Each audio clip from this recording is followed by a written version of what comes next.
Disclaimer, हम वाक और अभिव्यक्ति की स्वतंत्रता के बारे में भारतीय संविधान के अनुच्छेद 19 का पुरजोर समर्थन करते हैं। उदाहरणों, छवियों और संदर्भों सहित यह वीडियो केवल मनोरंजन, सूचना और शैक्षिक उद्देश्यों के लिए प्रदान किया गया है और चैनल किसी भी अवैध गतिविधियों को बढ़ावा या प्रोत्साहित नहीं करता है। हमारा मकसद केवल समाज जागरूक करना है। जय हिंद दोस्तों, ये वीडियो खासकर उन लोगों के लिए है जो कहते हैं हम लोगों को इस्लामोफोबिया है, और ये वीडियो यूट्यूब के लिए भी है जो इस्लामिक कल्ट का खुलासा करने से एक्स मुस्लिम मूवमेंट से जुड़े चैनलों पर सख्ती दिखा रहा है। ये अकेला वीडियो काफी है इस्लामिक कल्ट को पूरी तरह एक्सपोज करने के लिए। इस कल्ट के सामने आप अपना कलेजा भी निकाल कर रख दें, फिर भी ये आपको काफिर कहकर ही दुत्कारेगा। आप इन अरबों के ज़हनी गुलामों के लिए अपने शरीर का एक एक कतरा बहा दें, फिर भी ये ज़ॉम्बी आपको नजीसी समझेंगे। जिस गंदी सोच ने करबला के मैदान में अपने ही लोगों की गर्दनों पर छुरियां फेरी हों, भला वो दूसरों पर रहम कैसे करेंगे। ये लोग इस कल्ट को बचाने के लिए किसी भी हद तक गिर सकते हैं। आप में से ज्यादातर लोग अपने मुंह से एक शब्द भी नहीं निकालते हैं। एक्स मुस्लिम मूवमेंट से जुड़े चैनल अपनी जान हथेली पर रखकर काम कर रहे हैं, और आप में से ज्यादातर लोग वीडियो को लाइक करने में भी शर्माते हैं। हमें नाराजगी उन लोगों से है जो वीडियो देखते तो हैं पर बिना रिएक्शन दिए चले जाते हैं। आपका रिएक्ट करना बहुत जरूरी है। सही है या गलत है ये तो बात की बात है। हम सब में इस कल्ट के खिलाफ आपस में संवाद होना बहुत जरूरी है। शायद आप लोग मेरी बात समझ पा रहे होंगे। आज हम बोलना तो बहुत कुछ चाह रहे थे, पर वीडियो बहुत ही लंबा हो जाएगा। आप सबसे मेरी यही गुजारिश है, अपना रिएक्शन कमेंट बॉक्स में जरूर दें, आपस में बातचीत करें, एक दूसरे के सामने अपने विचार जरूर प्रकट करें। हाँ भाई, तो ये जो आप लोगों ने बीच में देखा, बहुत बार हमको भी सवाल आया कि यार ये ऑर्गन डोनेट करना इसमें इस्लाम में इसके बारे में क्या है। हमने जवाब दिया, एडम साहब ने भी बताया कि जमहूर जो है, ज्यादातर उलमा, पहले तो ये हमने बताया कि सराहतन इस बात की कोई दलील हमको कुरान और हदीस से नहीं मिलती, क्योंकि जाहिर सी बात है ना अल्लाह को ऑर्गन डोनेशन का पता था, ना रसूलुल्लाह को पता था, ना रसूलुल्लाह के जमाने में ये चीज होती थी। ठीक है, तो वो वहां से एकदम क्लियर कट आपको नहीं मिलती है। अब जब कोई चीज क्लियर कट नहीं मिलती है तो उसके बारे में या तो उलमा का इजमा क्या है उस पर वो देखा जाएगा, या तो फिर वो कियास करते हैं, कुरान और हदीस की रोशनी में वो कियास करते हैं, उस मसले का हल निकालते हैं कि भाई ये जायज है या नाजायज है, या उसकी और भी जो कैटेगरी इन्होंने बाद में बनाई है, मकरू है और ये फलाना ढिमकाना। तो अब यहाँ पे कुछ उलमा जो है इसकी इजाजत देते हैं, बहुत सारे उलमा इसकी इजाजत नहीं देते। अब वो सारी चीज को साइड में रखते हैं।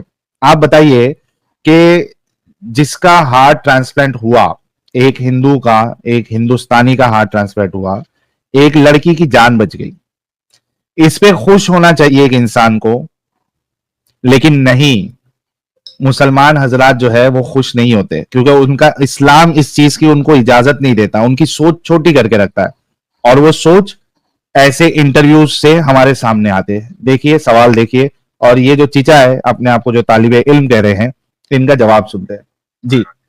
तो एक हेलो एंड वेलकम फ्रेंड, मैं हूं मुजफ्फर चौधरी और आप देख रहे हैं हमारा यूट्यूब चैनल परफेक्ट रिएक्शन। दोस्तों, एक अहम वाकया हुआ है इंडिया के अंदर। एक पाकिस्तानी 19 साल लड़की आयशा, जिसका ताल्लुक कराची से है, उसके दिल का मसला था, और उन्हें 2019 के अंदर जब वो इंडिया इलाज के लिए गई तो एक उनको ट्रीटमेंट करके एक मशीन सी लगाकर दिल के साथ उन्हें भेजा गया और बताया गया कि आपकी सर्जरी होगी, आपका ट्रांसप्लांट होगा। तो अभी हाल ही में उनका जो ट्रांसप्लांट हुआ है और बिल्कुल वो सेहत याब हो गई है। तो हमारे साथ भाई मौजूद हैं, हम इनसे ये जानेंगे, इनका मजहबी एक जमात के साथ भी ताल्लुक है, इमाम मस्जिद भी है, आलिम भी हैं, कि ये जो जिस तरीके से उनकी ट्रीटमेंट हुई है पाकिस्तान के अंदर, जैसा कि हम इस तरह के वाकयात पहली दफ़ा सुन रहे हैं कि इस तरह एक काम हुआ, बहुत बड़ा काम हुआ। वैसे तो पाकिस्तान से मुख्तलिफ बच्चे जो है पहले जाते रहे हैं, लेकिन ट्रांसप्लांट का ये एक पहला वाकया है कि एक मुकम्मल दिल जो है, एक हिंदू भाई का दिल जो है एक मुसलमान लड़की को लगाए। इसके बारे में इनसे हम ये जानेंगे कि इनकी क्या राय है। अस्सलाम वालेकुम जी। वालेकुम सर। क्या नाम है सर? मोहम्मद मुबश्शिर मजीद जी मुबश्शिर भाई, ये खबर आपने सुनी, मैंने जैसे कि आपको बताया कि एक पाकिस्तानी 19 साल जो हमारी बच्ची है, उसका दिल मुकम्मल तौर पर तब्दील किया गया और एक हिंदू भाई का दिल जो है वो लगाया गया है, और मुकम्मल जो खर्चा है वो सारा का सारा इंडियन जो है, वो एक NGO जो है उसने इसको बेयर किया है। ये गरीब बच्ची थी। तो कैसे आप ये सारी इस खबर को देख रहे हैं? और उसके साथ मैं आपको अपने जो देखने वाले हैं उनको बताऊं कि मेरी एक 12 साल बच्ची, जिसको भी यही तकरीबन मसला था, ज़ैनब, पाकिस्तान में उसका इलाज नहीं था, लेकिन ये आज से तकरीबन 10-12 साल पुरानी बात है, और वो इलाज ना होने की वजह से उसकी पाकिस्तान के अंदर ही डेथ हो गई थी। तो अगर आज का ये दौर होता, आज का ये वक्त होता, तो हो सकता है कि मेरी बेटी की भी जान बच जाती, और इसी तरीके से उसका भी इलाज हो जाए। तो इसको आप, ये पॉजिटिव चीज है कि एक पाकिस्तानी गई और मुसलमान बची और इंडिया गई और वहां पर एक हिंदू का दिल लगा। ये सारी चीजों को आप कैसे देखते हैं एज ए एक इस्लामिक स्कॉलर? अच्छा थोड़ा रोकना, तो बड़ा थोड़ा रोकना। अच्छा सबसे पहले तो मैं सलूट करूंगा ये भाई को जिनका चैनल है, जो इस तरीके के इंटरव्यूज ये लोग लेते रहते हैं। और ये आजकल बहुत कॉमन होते जा रहा है पाकिस्तान में कि वहां के कुछ यूट्यूबर्स जो है वो इस तरीके के मुश्किल सवालात, यानी जो इस्लाम के बिल्कुल अगेंस्ट जाती है उस तरीके के सवालात इनसे पूछते हैं रास्तों पे जाके। और उसके बाद आप लोगों ने तो देखा ही होगा, कई सारी वीडियोस हमारे सामने आती है कि वो लोग किस तरीके से जवाब देते हैं। But hats off to all the YouTubers. तो ये लोग बेचारे जो है हिम्मत के साथ इनसे इस तरीके के सवाल करते हैं, जिससे इनकी मेंटालिटी जो है वो हमारे सामने आती है। तो ये भाई को भी सलाम है, इन्होंने अच्छा इनसे सवाल किया। अच्छा ये चीचा क्या जवाब देते हैं वो देखते हैं जी। अफसोस हुआ आपकी बच्ची का सुनकर। अल्लाह ताला उनको आपके लिए बाइस से रहमत बनाए और मग़फ़िरत का वसीला भी बनाए। दूसरा नंबर पर मैं कोई आलिम दीन नहीं, मैं दीन का तालिब इल्म ज़रूर हूँ। तीसरी बात ये है कि हुज़ूर ने फरमाया था कि हर इंसान जो है ना वो फितरत इस्लाम पर पैदा होता है। किसी ने पूछा था कि आका ये फरमाइए, ये जो गैर मुस्लिमों के बच्चे बचपन में मर जाते हैं इनका मामला क्या होगा? तो अक्सर और ऑथेंटिक रिवायतें जो इस बारे में है, हुज़ूर ने फरमाया था कि वो बच्चे फितरत इस्लाम पर दुनिया में आते हैं और बालिग होने से पहले चूंकि वो मुकल्लफ़ शरीयत नहीं होते, वो दुनिया से चले जाते हैं। तो फिर वो शारहीन ने मुख्तलिफ रिवायात की मुख्तलिफ तरह से तशरीह किया कि कुछ ने कहा कि वो जन्नती मुसलमानों के खादिम होंगे। तो मतलब अच्छा इसमें थोड़ा रोकना। बहरहाल भाई ये बताया मैंने कितनी दफा बताई है, हाँ। लोग यहाँ पे आके रोते थे, नहीं नहीं नहीं नहीं, वो सर वो सारी उम्र मुसलमानों की खिदमत करेंगे काफिरों के बच्चे। अच्छा लेकिन इसमें एडम साहब आपने वो रिवायत भी बताई थी ना जहाँ रसूलुल्लाह के सामने जब हजरत आयशा ने जी सर उस सही बच्चे के मुस्लिम बारे की में, है, लेकिन सही मुस्लिम की है और एक और रवायत को ये ले रहा है, वो दैट्स अ सेपरेट रवायत। लेकिन द होल आइडिया इज कि यार बोल पड़ा ना, सच मुंह से निकलता है। क्योंकि हाँ वो असल में रवायत तीन है ना। एक रवायत तो ये है कि वो जहन्नमी है, जहन्नम में सड़ेंगे। क्यों? क्योंकि वो उसके माँ बाप ने उसको काफिर ही बनाना था। दूसरी रवायत ये है कि अल्लाह उनके साथ एक टेस्ट लेगा चौथे आसमान के ऊपर, कुछ सवाल करेगा, जो उन सवालों के सही जवाब दे देगा उनको जन्नत में डाल देगा, जो नहीं देगा उनको जहन्नम में डाल देगा। एक तीसरी रवायत ये है कि वो सारी उम्र जन्नत में खादिम बन के रहेंगे। And all of these three are authentic रवायात। ये नहीं है कि इनमें से कोई एक सही वाली हो और दूसरी गलत वाली हो, सारी की सारी सही रवायात है। मोहम्मद ने हर यानी दो नंबरी से कभी किसी को कुछ भूल जाते बोल थे। दिया इन रियलिटी। अनस्टेबल थे ना, हमने कई एपिसोड भी तो किए ना एडम साहब, अनस्टेबल थे रसूलुल्लाह। एग्जैक्टली। तो कुफार के बच्चे जो है ना वो मुसलमानों के खादिम होंगे वहां पे जन्नत में सारी उम्र। That's how stupid it is. अच्छा इसमें लेकिन मेरा सवाल ये है, और सारे मुसलमानों, हमारे जितने प्यारे भाई बहन है मुसलमान, हम आपसे मोहब्बत करते हैं। आप लोग सोचना कि क्या ये इंसाफ है अल्लाह का? क्या आप इसको इंसाफ कहेंगे? उन बच्चों की क्या गलती? अगर अल्लाह ने उनकी किस्मत में बालिग होने से पहले ही मौत लिख दिया, और इसी रिवायत को अगर हम सही भी समझे, बाकी दो को अगर हटा भी दे, यही मामला होने वाला है जो इस रिवायत में लिखा हुआ है और जो ये चीचा कह रहे हैं, तो क्या ये नाइंसाफी नहीं है? एक तो आपने उनकी नसीब में आपने खुद मौत लिखा बालिग होने से पहले, और फिर आप ये भी कह रहे हैं कि वो फितरत पे पैदा हुए। जब तक बालिग नहीं हो जाते उन पे जो है वो हिसाब किताब नहीं है। तो भाई उनको अभी फॉरएवर, ऐसा भी नहीं है कि थोड़े सालों के लिए, 100 साल 2 साल, वैसा भी नहीं, फॉरएवर के लिए उनको तुमने लेबर बना दिया, खिदमत में लगा दिया। ये इंसाफ है तुम्हारा? सोचो इस बारे में। इसी वजह से मैं कहता हूं कि इस्लाम का जितना भी कॉन्सेप्ट है ये सारा का सारा इलॉजिकल और नॉनसेंसिकल है। पूरा कॉन्सेप्ट ही नॉनसेंसिकल है, illogical, it doesn't make any sense. यहां पे अल्लाह जो है वो तो इंसाफ करने वाला नजर नहीं आ रहा है। ये जुल्म है उन पे, उन बच्चों पे जुल्म है जिनको आप खादिम बना रहे हो। उनकी क्या गलती भाई? उनको जन्नत के मजे क्यों नहीं मिले? सोचो इस बारे में जी। आगे बढ़ते हैं। ये थोड़ा सा हट गया।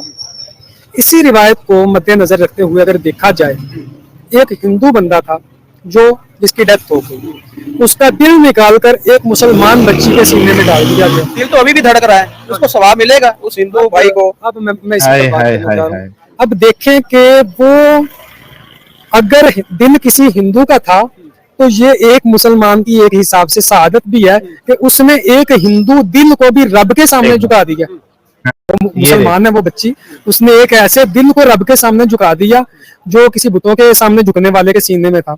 दूसरे नंबर पर जिसका दिल निकाल कर इस बच्ची के सीने में डाला गया उसको तो कोई सवाब नहीं होगा इस मामले में। हाय उसका हाय दिल हाय, लगा है रोको, रोको, रोको, एक कहते हैं ना कि रोको। दोरे फिड़े मुलांतियों बगैर तो हरामियों मर जाओ किसी गटर में छलांग मार के। लेकिन एडम साहब ये तो इसका इस्लाम कह रहा है ना, ये तो अपना इस्लाम प्रेजेंट कर रहा है। नहीं जाहिर सर, सी यहाँ बात पे है, इस्लाम उसको नहीं ना कोई कह सवाब रहा, नहीं यही तो मिलेगा। बात है, यही तो बात है। मोहम्मद ने कब ये बात की थी? मोहम्मद को तो हार्ट ट्रांसप्लांटेशन का पता ही नहीं था। ये नहीं, तो वो नहीं इनकी बोल रहा हूँ। अपनी हुज्जत कह रही है ना यहाँ पे, यानी इतने बेगैरत हैं, इतने बेगैरत हैं, इतने बेगैरत हैं, इतने लानती लोग हैं। साहिल साहब देखें, मैं कहता हूं कि बाज जगह पे अल्लाह को मैं ब्लेम करता हूं, और आपको पता है अक्सर मैं अल्लाह को ब्लेम करता हूं, इंसानों को ब्लेम नहीं करता हूं, ठीक हाँ, है। लेकिन इस जगह पे इंसानों को ब्लेम करना जरूरी है, बिकॉज ये इंसानों ने अखज और माखज किया है। अल्लाह तो क्लियरली बता ही नहीं सका इस बात के, इस बारे में मोहम्मद तो क्लियरली बता ही नहीं सका। ये अक्सो माखूज इन स्कॉलर्स ने किया हुआ, मुफ्तियों ने इसको बताया हुआ ये बातें। You see what I am नहीं, सेइंग? लेकिन एडम साहब इस्लाम की रूह से भी वो, चाहे वो रसूलुल्लाह के जमाने में वो सारे मसले मसाइल नहीं थे, लेकिन जो एक काफिर है वो मर गया, अब उसके दिल से ये लोग जो है फायदा उठा रहे हैं, उसके बावजूद भी उसको तो जाना तो जहन्नम में ही है। उसको अल्लाह थोड़ी ना कोई सवाब देने वाला कि यार तेरे दिल के वजह से ये बच्ची जो है इसकी जिंदगी बच गई, अब मैं तेरे को जो है इसका जन्नत में डाल दूंगा या तेरे कुछ अजाब कम कर दूंगा। ये तो मामला होने नहीं वाला वैसे तो। मैंने इसको गलत समझा क्या? रिवाइंड करें जी 10-15 सेकंड, बड़ी इंपॉर्टेंट इससे बात की है। सर दोबारा सुनिएगा। हाँ, ओके। अगर दिल किसी हिंदू का था तो ये एक मुसलमान की एक हिसाब से शहादत भी है कि उसने एक हिंदू दिल को भी रब के सामने झुका दिया। वो मुसलमान है वो बच्ची, उसने एक ऐसे दिल को रब के सामने झुका दिया जो किसी बुतों के सामने झुकने वाले के सीने में था। दूसरे नंबर पर जिसका दिल निकाल कर इस बच्ची के सीने में डाला गया उसको तो कोई सवाब नहीं होगा इस मामले में। उसका दिल वही लगा ना है। जाहिल। लेकिन कहते हैं ना कि एक अच्छा रुको। एक सेकंड पॉज, देखिए यही तो बता रहा हूं, द कॉन्सेप्ट इज उस बंदे को तो सवाब नहीं होगा, तो फिर उसके दिल को कैसे झुका दिया आपने? You see that's what I am saying, दिल को झुका दिया लेकिन सवाब उसे नहीं मिलेगा। Exactly that is how stupid it is. तो फिर दिल को तो नहीं ना झुकाया फिर आपने। साहिल देखो, दीस टू स्टेटमेंट्स, ये जो दोनों स्टेटमेंट्स है कंट्राडिक्टरी, और ये इस्लाम में तो है ही नहीं ना, ये तो बाहर से हाँ। बाद में खड़े होके अक्सो माखूज कर रहा है ना ये, ठीक है। अब heart is a pump, heart हाँ, नहीं झुकता किसी वो के तो सामने। वैसे ही कॉन्ट्रडिक्शन है एडम साहब। हाँ, दिल वो तो कहां से पंप है। झुकेगा? ठीक है।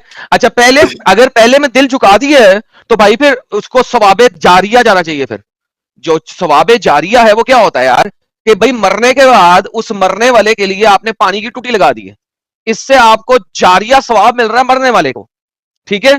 अब अगर दिल लगा दिया इसको और तुम कह रहे हो कि उसके दिल को झुका दिया अल्लाह के सामने, तो फिर सवाबे जारिया मिलना चाहिए हिंदू को। और अगर नहीं मिलता है तो फिर आपने उसका दिल नहीं झुकाया। देखा, कंट्राडिक्टरी स्टेटमेंट्स हैं, जलील लोग हैं, बगैरत लोग हैं, इनका दिमाग कहां से सोचता है। बाद में दिल करता है इस किस्म के, इसकी जो है ना, इसकी दाढ़ी पकड़ कर ना वो गन्ने के रस वाली मशीन में डाल दूं। आगे आगे चलो। एक हमारे नबी सल्लल्लाहु अलैहि वसल्लम का फरमान है कि जिसने एक शख्स की जान बचाई उसने पूरी इंसानियत की जान मैं बचाई। इसी तो एक हिंदू ने अगर एक लड़की की जान बचाई, इसका मतलब उसने पूरी इंसानियत की जान बचाई, मैं इसी तो उसको पर कोई सवाब नहीं होगा। मैं इसी पर बात करने लगा हूँ। करीम लजपाल आका ने इरशाद फरमाया, इन्नमल आमालु बिल खवातीम, अमलों का दारो मदार जो है ना वो खात्मे पर होता है। अगर बंदा मुसलमान होके फौत हुआ ना तो उसका छोटे से छोटा अमल भी अल्लाह की बारगाह में मकबूल है। अगर वो मुसलमान होके दुनिया से नहीं मरा, उसका बड़े से बड़ा अमल भी जो है ना उसका आखिरत में कोई अजर सवाब नहीं है। हाँ, फरमाया कि जो गैर मुस्लिम दुनिया में रहकर भलाई के काम कर जाते हैं, अल्लाह नेमतों की ज्यादती की सूरत में उनको यहीं पर अजर सवाब अता फरमा देता है। एक सहाबी हाजिर हुए, हुजूर हमारे अब्बा जान वो मुसलमान नहीं हुए थे, वो फौत हो गए, तो हम दो भाई हैं, दोनों मुसलमान हैं माशाल्लाह। तो अब्बा जान ने वसीयत की थी कि मेरे मर जाने के बाद 100 गुलाम जो है ना मेरी तरफ से तुम दोनों भाइयों ने आजाद करना। एक भाई ने 50 गुलाम आजाद कर दिए कि अब्बा जान की वसीयत पूरी हो जाए। दूसरे ने कहा कि नहीं, मैं हुजूर आपसे मशवरा किए बगैर ये काम नहीं करूंगा, तो मैं आपके पास आ गया। अब आप मुझे बताएं कि मुझे वसीयत पूरी करनी चाहिए कि नहीं। हालांकि मरने वाले की वसीयत तो इस्लाम के अंदर पूरा करना वाजिब है। उसका तरका तकसीम करने से पहले उसकी वसीयत पर अमल किया जाएगा, 3/3 माल में से वसीयत पूरी की जाएगी।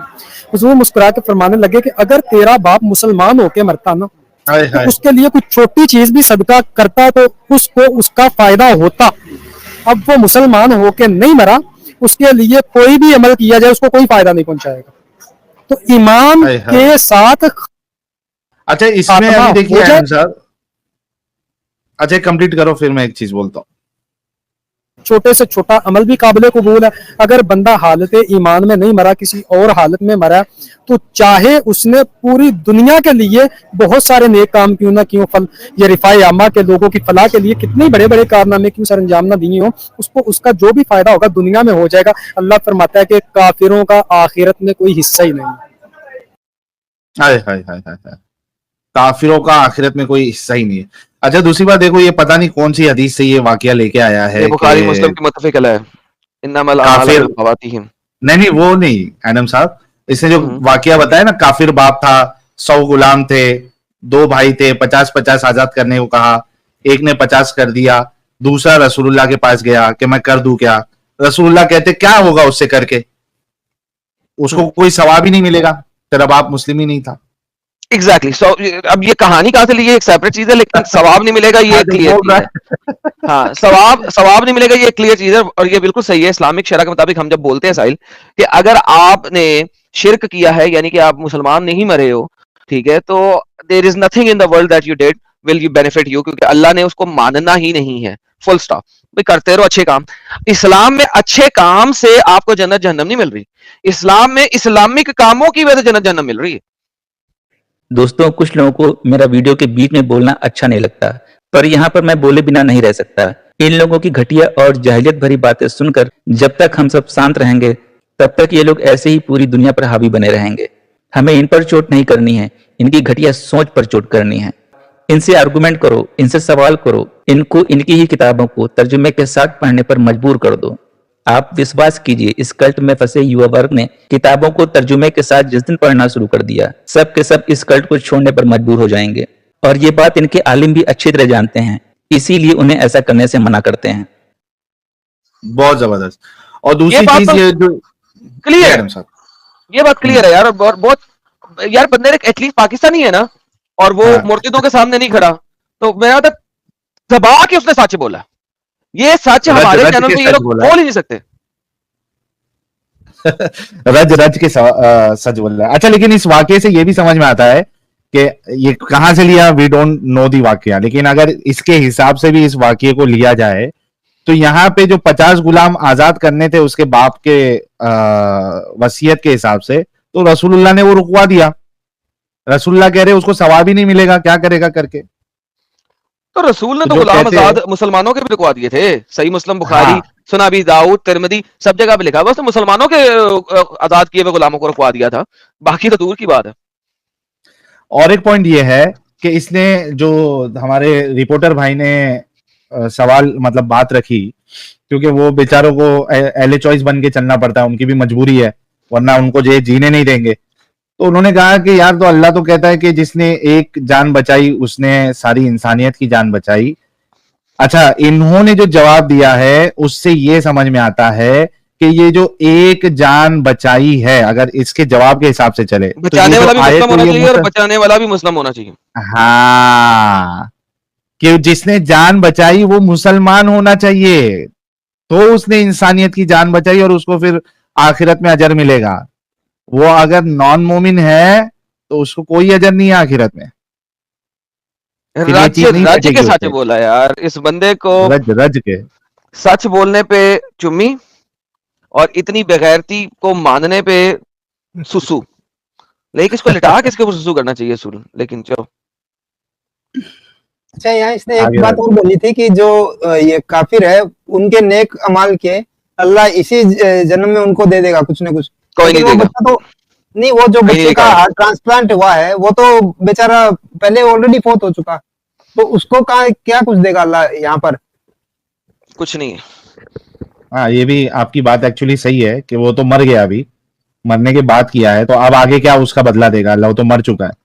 तो इलॉजिकल है। और वैसे भी दुनिया में ऐसा कोई हमको नजर नहीं आता कि जो नेक अमाल हिंदू या कोई दूसरे रिलीजन वाला करता है तो उनको दुनिया में उसका बदला मिल जाता है, सुख मिल जाता है, ऐसा कुछ नहीं है। बहुत से नेक अमाल करने वाले पूरी जिंदगी अपनी जो है परेशानियों में निकाल देते। खैर आगे बढ़ते हैं। तो आखिरत में वो जिसका भी दिल निकाल के मुसलमान बच्ची के सीने में भी डाला गया ना, आखिरत में उसको इस काम के जैसे बदले में उसके इस काम को कि जिस जो बंदा मरा है उसने अपने आप को, अपने ऑर्गन्स जो है वो डोनेट किए, इस अमल को आप कैसे देखते हैं कि ये पॉजिटिव वैसे इसको? सर ये सिर्फ और सिर्फ रफाई अम्मा का आप कह सकते हैं, और ये भी बगैर जरूरत के। अगर डॉक्टर ये शर्तियां कह सकें कि ये वाले पार्ट्स लगने से बंदे की जान बच सकती है, तो इस सूरत में शरीयत इजाजत देती है ट्रांसप्लांट की। अदरवाइज जो है आप अपने ऑर्गन्स भी डोनेट नहीं कर सकते, इस्लाम में इसकी इजाजत नहीं है। ऐसे नहीं कर सकते सर, ये इंसानी, ये बल्कि एक मुसलमान की बॉडी की तौहीन है। तो मुसलमान जिस हालत में दुनिया से जाएगा उसको अमानतन उसी तरह से ही सलामत कब्र में उतारा जाएगा, उसी तरह अल्लाह के यहाँ उसको उठाया जाएगा। कब्र में जाके कीड़े मकोड़े खा जाए तेरे सारे ऑर्गन्स को, वो ठीक है।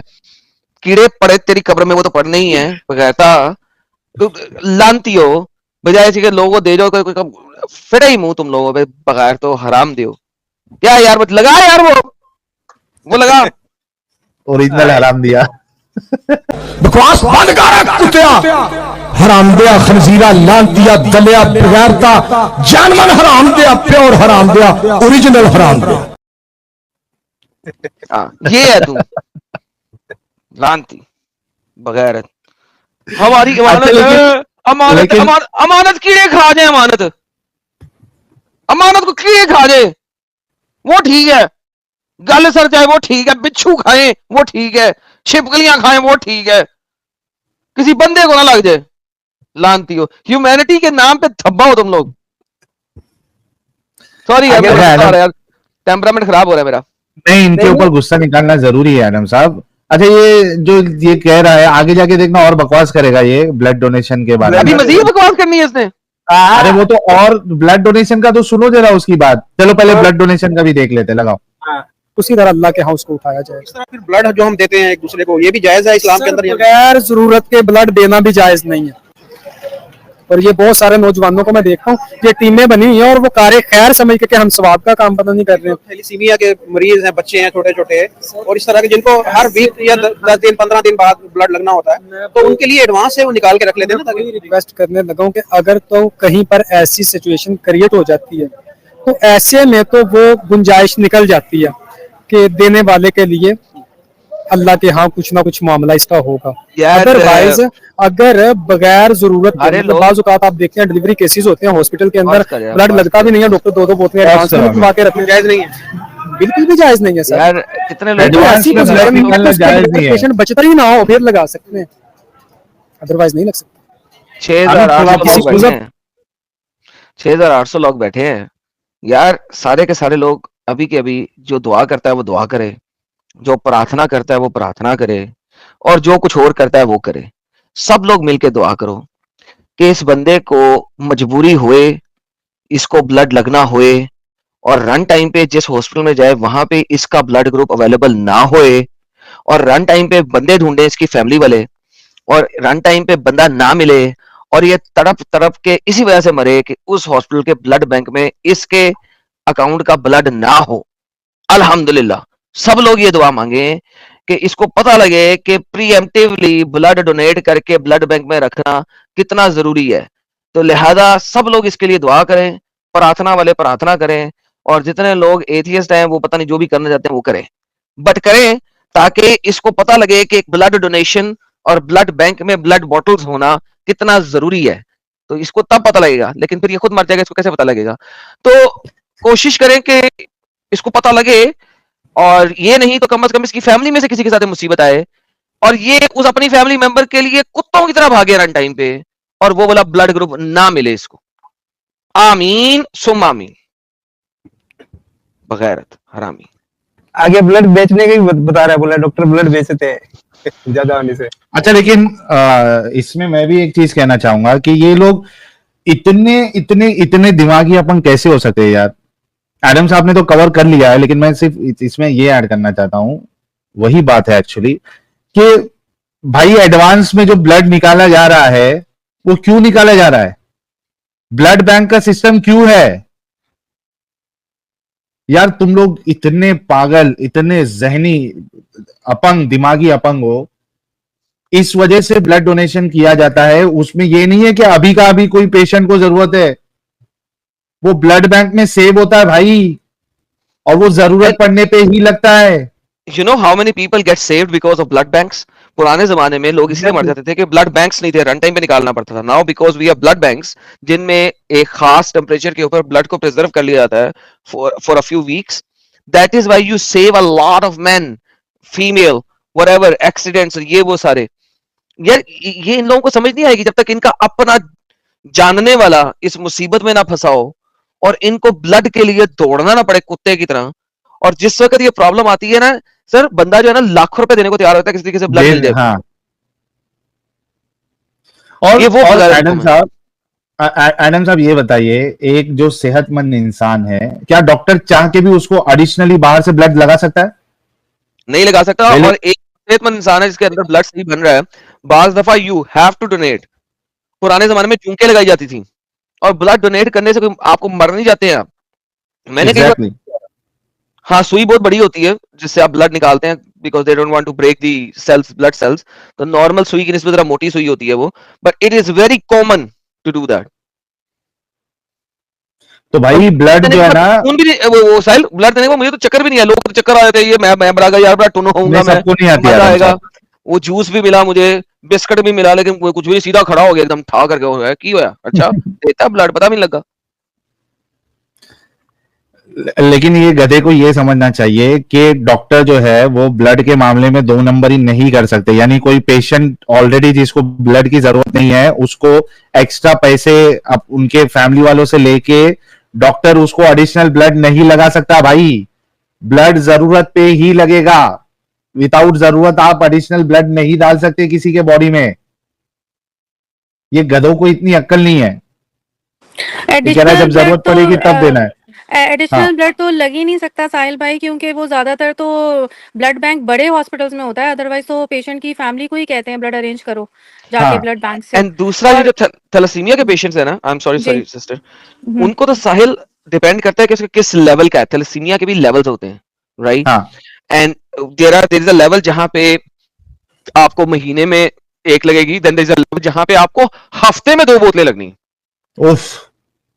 यानी वो बंदा सर्वाइव ही नहीं कर सकता, उसकी बॉडी में व्हाइट ब्लड सेल्स बनते ही नहीं है। तो व्हाट दे डू इज के ब्लड डोनेट करके उसके अंदर से प्लाज्मा निकालते हैं, which is white blood cell वाला प्लाज्मा, और वो उस बंदे को हफ्ते में 2 प्लाज्मास लगने।